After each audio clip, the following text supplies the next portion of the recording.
Magandang gabi mga kahuwan, narito na ating ulat panahon ngayong araw sa Pilipinas. Narito po ang ating weather update.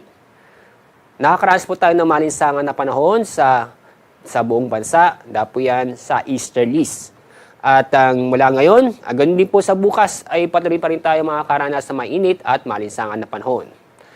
Ngayong araw, although nakakaranas po tayo ng malinsangan na panahon, hindi lamang dito sa Metro Manila, ganun din po sa iba't ibang bahagi ng bansa. Asahan po natin o minaasahan po tayo ng mga kalat-kalat na pag-ulan at thunderstorm sa Caraga, ganun din po sa Eastern Visayas, Bicol Region at sa mga lalawigan ng Aurora at Quezon. Kasalukuyan, inyong makikita, wala po tayong binabantayan o namomonitor na low pressure area sa loob ng PAR at ganoon din po sa Dagat Pasipiko. Bukas, dahil nga sa easterlies, bukod sa malinsangan ng panahon pa rin bukas sa buong bansa, may tsansa pa rin po ng mga kalat-kalat na pag-ulan at thunderstorm sa Bicol Region at sa lalawigan ng Aurora at Quezon.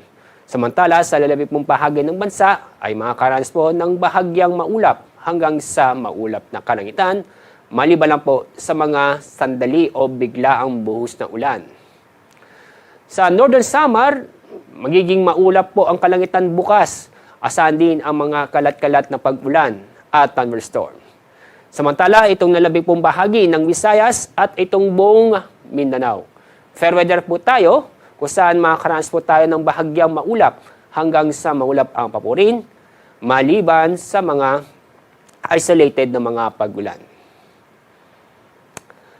Ngayong araw, wala po tayong gale warning, kaya safe naman pong pumalaot nating mga babayan sa buong kapuluan.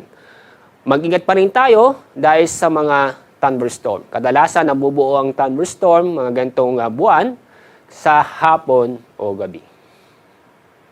Ang araw lulubog sa ganap pong 6:08 ng hapon. Bukas, ang araw sisikat sa ganap na 5:57 ng umaga.